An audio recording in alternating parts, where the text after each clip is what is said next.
One dust speck about 1 micron smaller than a hair's width lands on a fiber ferrule, and a 100 gigabit per second link dies instantly. The core it blocks, only 9 microns across. Nearly all long-haul internet, every data center, the 100 gigabit per second backbone. It runs on glass thinner than a hair. And a bad connection never warns you. It just silently drops your speed or kills the link outright. Techs burn hours hunting a fault that is really one dirty endface. Why does something invisible matter this much? Let's open the connector. At its tip sits a ferrule, a tiny ceramic cylinder made of zirconia, either 1.25 or 2.5 millimeters wide. Its only job is to hold the glass fiber dead center and rock steady. Think of it as a rifle barrel machined for one bullet. That bullet is the fiber. And the part that actually carries your data is smaller still.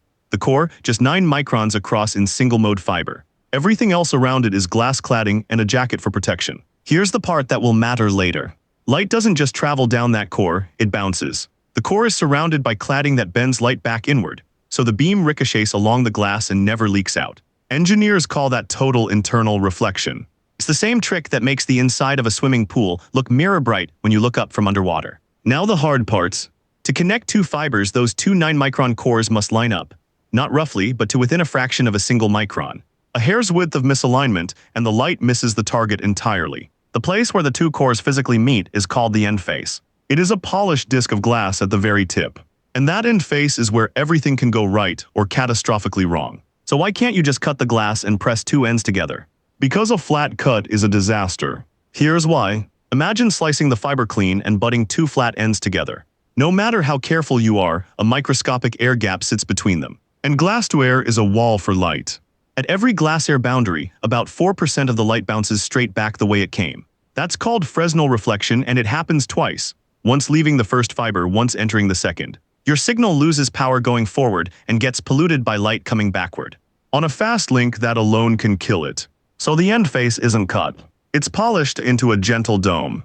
Here's the clever bit. That slight curve means the two glass cores actually bulge forward and physically touch, squeezing the air gap out of existence. This is physical contact polish, PC for short.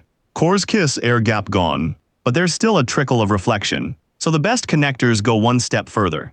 They polish the whole end face at an 8-degree angle. Angled physical contact, or a PC. Now any stray reflection doesn't travel back down the core. It hits the angled face and bounces sideways into the cladding, where it dies harmlessly. The numbers tell the story.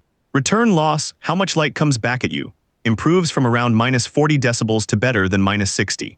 That's the difference between a link that stutters and one that's rock solid. So how do you polish glass into a perfect dome a few microns tall? Patiently and in stages. The ferrule tip is pressed against a polishing puck, spinning under a thin sheet of abrasive called lapping film. And you don't use one grit, you use a ladder of them. You start coarse around 9 microns to shape the dome. Then you step down finer and finer to roughly 1 micron.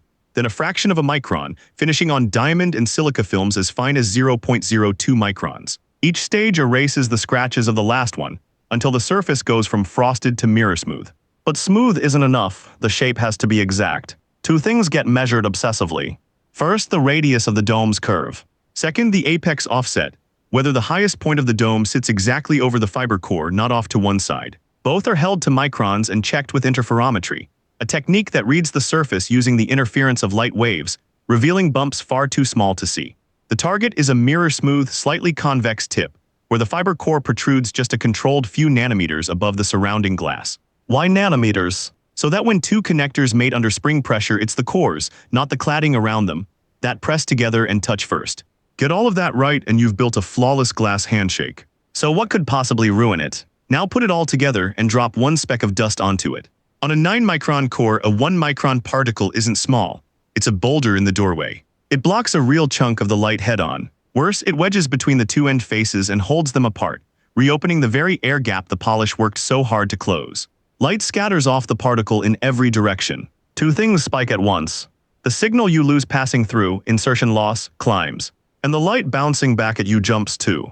On a slow link you might get away with it. But a 100 gigabit per second link runs on a razor-thin margin. There's almost no spare signal to burn. So it doesn't degrade gracefully, it just fails. Here's the part that hurts. Say you don't notice, and you mate the connector anyway, driving the two faces together under spring pressure. That pressure crushes the particle into the glass. It pits the end face or cracks it outright, permanent damage on a part machined to nanometers. Clean it now and it won't help. The scar is baked in. This is not a rare edge case. Across the industry, the single most common cause of fiber connection failures is contamination, plain dirt on the glass. Not bad cable, not bad gear. A Speck. Which raises the obvious question. If dirt is the enemy, why build the connector this precisely at all? Here's the whole picture. Every bit of this engineering exists to do one quiet thing. Let two hairs of glass touch cleanly, dead center under gentle spring pressure. The dome shape closes the air gap. The 8-degree APC angle throws stray reflections away. The nanometer-level polish makes the cores, and only the cores, meet. It is a beautifully complete system. And a single invisible speck defeats all of it at once, because the light path is only 9 microns wide and there is simply no room to share it with dirt. That's why field techs live by 4 words. Inspect before you connect. Every single time, they clean the end face with a lint-free wipe or a click cleaner, then check it under a scope before mating. The submicron polishing, the precise angles, the interferometry. That whole tower of precision exists for exactly one reason. The tolerance for dirt on a fiber link is essentially 0. So here it is in one breath. A polished dome plus an 8-degree APC angle lets 2 cores mate, and one speck breaks it because that core is only 9 microns wide. Next time we open up the multifiber MPO connectors that pack 12 fibers into one clip, and the OTDR, the tool that finds a break from miles away by timing echoes of light. Subscribe and we'll keep opening the box.